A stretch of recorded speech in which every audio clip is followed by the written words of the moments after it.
Hey book lovers, my name is Em and I want to talk about books. And cats.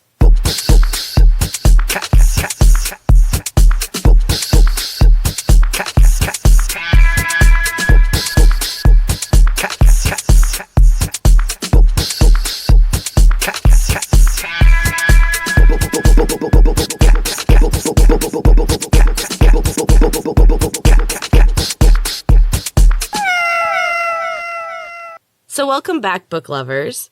I hope you had a good week of reading. I had a really good week of reading. I actually read 2 books this week instead of 1, so I am still killing my New Year's reading goal of reading at least a book a week. I also just recently saw something where they are putting Ursula K. Le Guin on a stamp, which I think is pretty cool. She is one of my favorite authors. I've already covered one of her books on here, The Tombs of Atuan, which is from the Earthsea cycle. The Earthsea cycle is this fantastic fantasy series that follows a wizard named Ged. It must be really strange to be on a stamp. Like, it's kind of a weird honor, but somehow it seems fitting for an author, especially for a sci-fi author. Anyway, I'll put a link to the article about it in the show notes. So this week, I'm going to mix it up a little, and I am covering nonfiction books. More specifically, I am covering books about running. Among other things, I am also a runner, and currently I am doing a run streak that I started during quarantine, and I am on day 299 today, which I still can't believe. It is mind-blowing. I've had a real rocky past with running, and the thing I have found that gets me motivated to get going again is reading books about running. Also watching YouTube videos about running, but let's talk about the books. So I've mentioned Murakami before, and his book, What I Talk About When I Talk About Running. It is a love letter to running. I just love his writing. It's so beautiful. He really embraces everything about running, the good and the bad, and just writes about it in such a beautiful, loving way. You just want to go out and feel that when you're reading the book. So I wanted to share a few quotes from that book. I highly recommend it. Even if you don't care for running, it is just a beautiful piece of literature. So the first one is, I didn't start running because somebody asked me to become a runner, just like I didn't become a novelist because someone asked me to. One day, out of the blue, I wanted to write a novel. And one day, out of the blue, I started to run, simply because I wanted to. I've always done whatever I felt like doing in life. People may try to stop me and convince me I'm wrong, but I won't change. I absolutely love that kind of attitude toward life, and It really is the attitude of a runner, and it's the attitude of a novelist. You have to kind of step out of bounds once in a while to do either and take chances. So the next quote from his book is a short one, but just being active every day makes it easier to hear that inner voice. And I love that because it really is true. Usually I come up with ideas for writing projects when I am running. Because if you're active, it is easier to hear your thoughts and to kind of sort things out. Especially if you're doing like a longer run and you're out there for like an hour or so, you get lots of thinking done. And then one more, just because I love his writing and I love this book.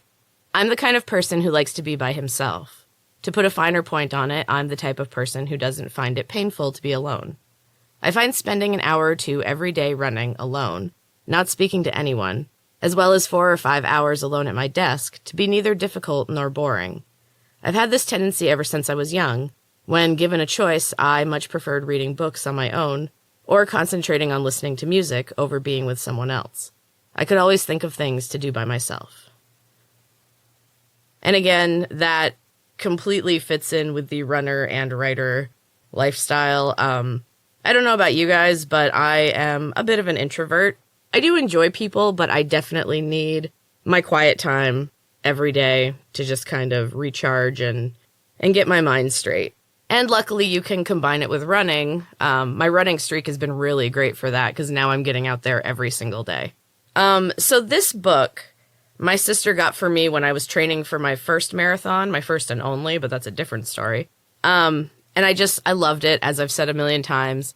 When I fell off the wagon with running and was trying to get back to it, I reread this book, and it kind of lit that spark for me again. Like, it reminded me how much I love running. So another great nonfiction book about running is Born to Run by Christopher McDougall. It inspired me to try trail running. It took a long time to get from reading the book to actually trying trail running, but the book was definitely the thing that lit that spark. And that is just a really fascinating story of a pretty much unknown civilization of people. So even if you're not really into running, it's a very interesting book. So those two books were from an earlier phase of my life when I was insecure, not so healthy, determined to prove something. At the time, I could somewhat relate to it. I was running, but I didn't feel the love that these writers seem to feel. I could somewhat relate, but I really couldn't imagine running with the consistency of Murakami or as extremely as Born to Run. So they kind of got me going, but it wasn't the inspiration I needed to find a healthy habit and to keep going. And so that is where I get to the main book of this episode, which is something a little different than the first two I talked about.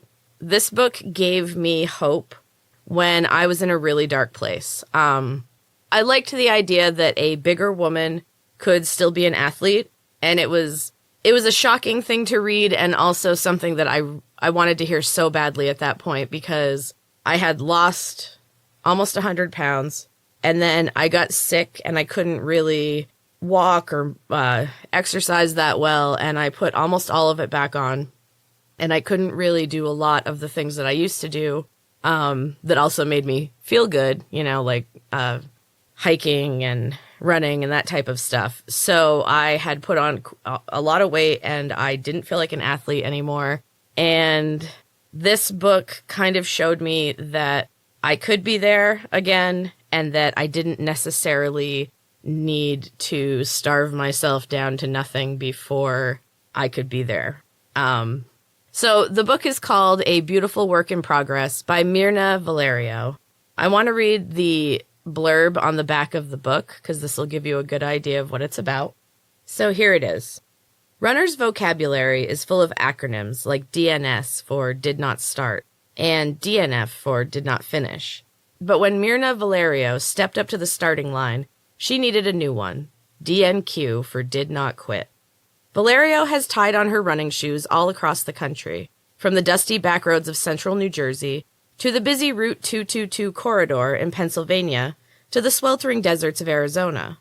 When you meet her on the trail, you might be surprised to see she doesn't quite fit the typical image of a long-distance runner. She's neither skinny nor white, and she's here to show just how misguided these stereotypes can be.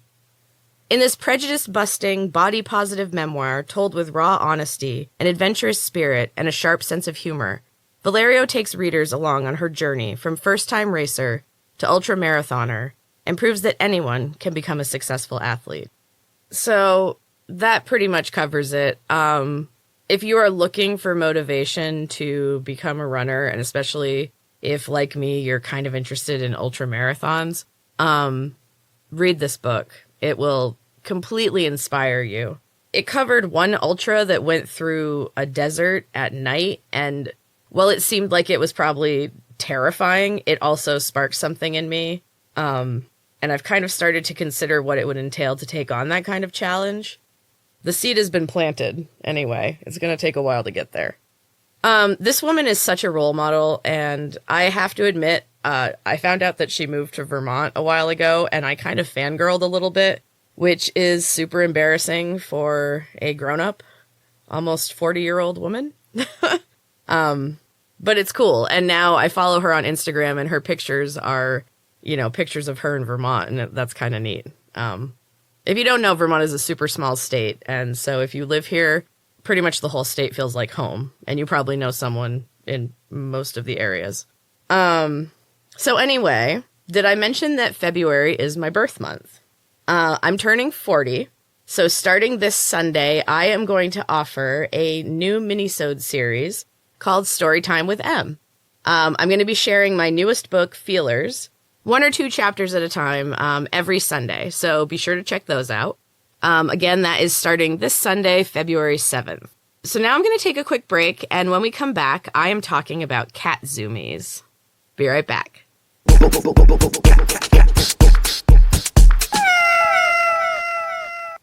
Hey, book lovers. Do you want to read more books while also learning a new language? Prismatext has just what you need. Prismatext books are a brand new way of studying a foreign language. Rather than using flashcards or apps, learners can simply pick up an ebook and start reading. Currently, Prismatext books are available in English as a first language, and they target languages including Spanish, French, Italian, German, and Portuguese. Right now, I am engrossed in Wuthering Heights, one of my favorite classics with German words mixed right in. Please follow the link in the show notes to help support the podcast. I really, really appreciate it. And if you use code BOOKSANDCATS, you can get 30% off your order. That's all caps, books, the letter N, cats. Start learning today while enjoying your favorite classics with Prismatext. Welcome back, book lovers. So, what are cat Zoomies? I started to think about this one day because my cats have a habit of tearing around the house at 3 a.m. and then again at 6 a.m. So if you have cats, you know exactly what cat Zoomies are. All of a sudden your cat is tearing around the house like their tail's on fire, and you have no idea why. A second ago they were sleeping, now they're sprinting around, and it sounds like the entire house is crashing down. At least it does here. I have 3 young, very rambunctious cats, and I have an older cat who has decided he is also a kitten and likes to play too sometimes, and things get a little crazy. So I decided to look up to see if there were any articles about cat Zoomies, and I did find one, and it listed some causes for cat Zoomies. The first one is sleeping habits. So after they have taken a long nap, they need to get up and get moving, and it helps the brain and the body kind of restart and get going again, which explains why they'll do it immediately after a nap. Another reason could be hunting instincts, because cats are innately hunters and predators. They have instincts that don't fade just because they have their food provided to them. So they actually will sometimes chase imaginary prey. My cats do this all the time. Sassers attacks the same corner of my mom cave all the time. There's nothing there, and she makes the cutest little chattering sounds when she does it. It's hilarious. There's also one corner of our living room that I like to say has a ghost in it because the cats will just randomly stare at it for a long time. But there's never anything there. They just stare at it. It's weird. Another possible reason for cat Zoomies could be bathroom issues. It could be just a victory lap after a bowel movement and they're feeling good. Or they tend to do it especially if the bowel movements are uncomfortable. Cat Zoomies are normally fine, but if you notice excessive zooming, keep an eye out for any other unusual behaviors that may signal that something's wrong, like weight loss, changes in like litter box usage, or unusual sounds. Any of those things, and you should probably bring your cat to the vet. But if they're otherwise healthy and they're just zooming around, you should try to take the time and play with them, because cats enjoy play in small bursts, and they want to hang out with you. One of my favorite things to start the morning is watching my kids and my cats play. The cats are always zooming around and being crazy, and then my kids get up to get ready for school, and my daughter breaks out the cat toy, and then all the cats are there, and it's just a really funny, uplifting way to start the day. Everybody's in a good mood when they leave the house. The cats are tired. Everybody's happy. So that's what cat Zoomies are. They're one of my favorite things. I love watching my cats run around. It's fantastic. Do you have any funny cat Zoomie stories? My cats, my youngest cat, Sassers, is not like the smartest cat. So sometimes when she's zooming around the house, she'll jump up onto the windowsill and she's fine. And then sometimes it's like she forgets to jump and she just runs face first into the wall. She hasn't done it very often, but bizarre. Anyway, now it's time for the quote of the week. And for this week, I want to read a passage from A Beautiful Work in Progress because I just love this book. Know that you will have low points on your journey. You might hallucinate. You might literally run into a cactus. You might suffer from an injury. Life will happen. In fact, you will have really low points in which you will ask yourself, why am I doing this? Or you'll say to yourself, I'm not seeing any results. You'll wonder why you even bother. You might even doubt your sanity. You will come upon both major and minor obstacles and hurdles on your course. But as I have learned countless times from being on the pavement or on the trail, for hours and hours at a time, you have no choice but to overcome the hurdles or modify your course. But you must keep moving forward. There is no turning back on your health, on yourself. Let's continue giving ourselves and others the gift of health and wellness. And ultimately, and I think most importantly, it is my belief that everyone who is able should pursue exercise in an athletic way, because of all that I've mentioned up to now, and also because that's what human bodies are designed for. Movement. Pure and simple.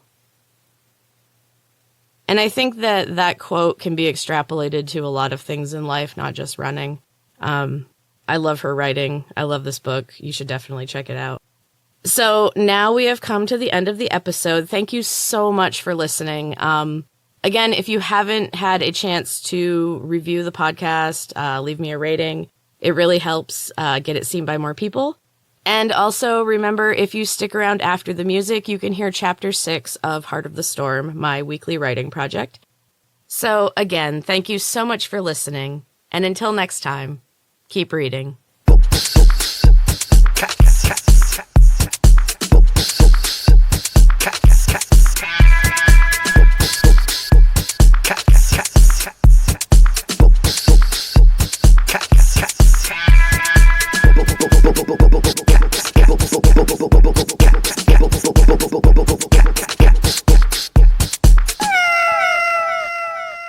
All right, book lovers, welcome back. It is time for Chapter 6 of Heart of the Storm. Again, this is my weekly writing project. I am trying to write a chapter a week of this book, and I will share it with you. Slightly edited, but not really edited, so pretty rough. So, quick recap. At the end of Chapter 5, Harper was fleeing from Kevo's mother, and she runs out into the street and doesn't know where to go, and Lottie pulls her through a portal and into the store. And now Chapter 6. Lottie lived in a small apartment above the store. She steered Harper up a set of worn wooden stairs and pushed open a battered white door. Chips of paint flaked away with the force of her hip. Harper stepped into an oasis. The room was decorated in pale greens and blues, and every piece of furniture was overstuffed and worn soft from years of use. Lottie turned on a lamp and flooded the room with a gentle, pale light. She motioned to a sagging blue velvet sofa. Go on, you can rest. You're safe here. What kind of magic was that? Harper had always known she possessed magical abilities. Her foster parents had been practical witches. They baked bread and grew their own vegetables. They harvested the herbs they used in their simple spells from a windowsill in the kitchen. They had been honest with Harper, but they knew very little. Magic was something different to them. The kind of power she possessed frightened them, yet still they had tried to protect her. She understood that now. Lottie sighed and hooked her thumbs through her overalls. She frowned and looked like she was thinking hard. Well, she said, that's an interesting question. My kind of magic is a particular one. Not many are left who know it, and none anywhere near the valley. She leaned against the wall. Her eyes were dark and stared at a point somewhere beyond the wall behind Harper. She stared in silence for an uncomfortable amount of time. Harper watched her with growing unease. This strange woman had appeared twice now, both times saving Harper's life in the process. Or had she? Harper knew nothing about her. She knew nothing about the woman in the muscle house. Maybe she should have trusted Kevo's mom. She had known her mother, after all. Harper had never had that privilege. In her mind, she could see her, but only as a silvery shadow of blues and purples that shifted and flowed through her form. She hovered a foot off the floor, and she was always reaching for Harper. No matter how hard she tried, Harper could never reach her. She always woke up. She snapped her fingers impatiently in front of the woman's vacant stare. She came back slowly, and when she focused on Harper, a slow, dazed smile crossed her face. "Hello, dear. Sorry about that. I checked out for a moment." She laughed a little, but Harper saw the flash of fear in her eyes. Harper was done. "Give me a straight answer," she said coolly. Her voice was calm, but her face expressed her rage quite plainly. Lottie looked nervous. Her earrings swung with the tremor of her body. "Ask your question," she said after a moment. Harper's brain scrambled for the words. She had so many questions. Almost 18 years of questions. She had no idea where to begin. Tears of frustration filled her eyes, and she turned away. Lottie reached out tentatively and stroked the younger woman's hair. The girl collapsed into her, and Lottie held her close while she cried. Gemma woke up to the same blinding overhead lights. She tried to look around, but thick leather straps held her firmly in place.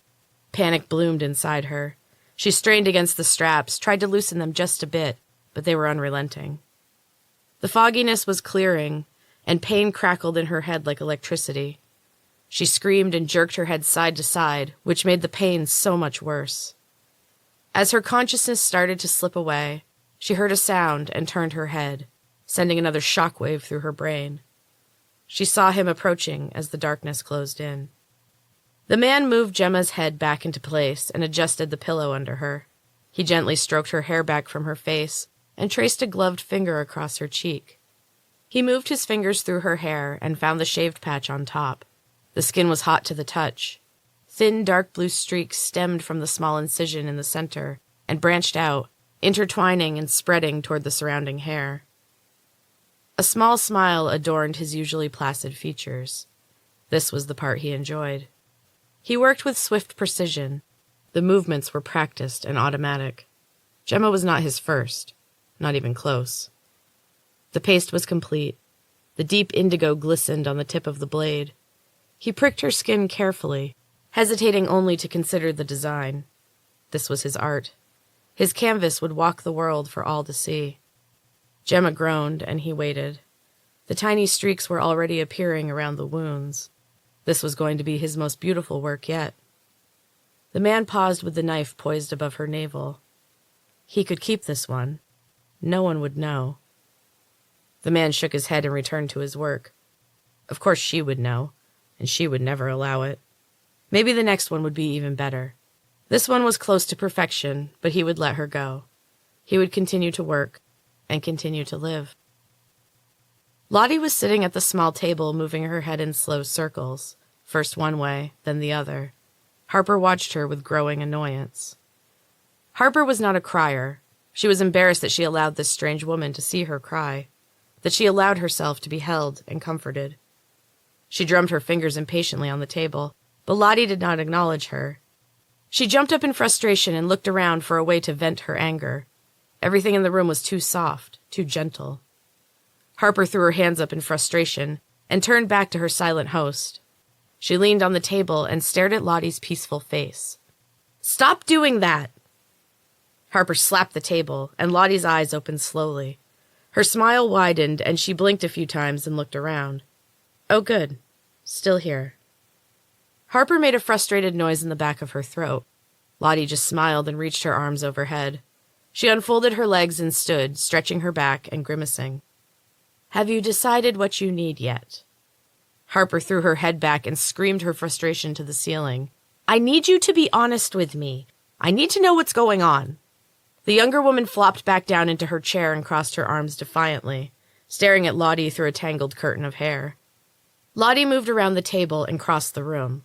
She stood by the window for a moment and pressed her forehead to the glass. A low hum shook the building, and Harper gasped as she watched Lottie's face fade into the glass.